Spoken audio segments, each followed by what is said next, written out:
মুগ ডাল মুগ ডালের পুলি বানাতে লাগছে মুগ ডালটাকে ভিজিয়ে রেখেছি 2 থেকে 3 ঘন্টা।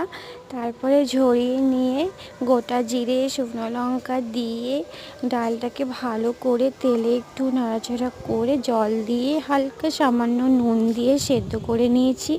আর সেদ্ধটা একদম ভালো হতে হবে, যাতে একদম আটা যেরকম মাখানো হয় সেরকম হতে হবে, যার তাহলে খুলিটা ভালো করে।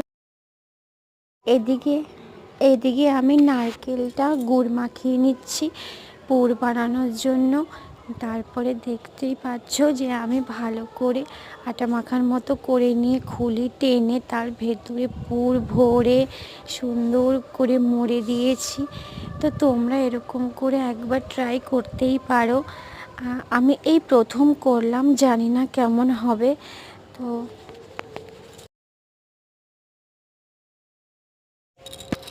এটা শুকনো খেতেও ভালো লাগে, আর যদি একটু হালকা রস করে, চিনি রস করে বা গুড়ের রস করে যদি ভেজানো হয় সেটাও ভালো লাগে। তো তোমরা খেয়ে বলো কেমন হয়েছে, আর আমার সঙ্গে থেকো, ভালো থেকো সব।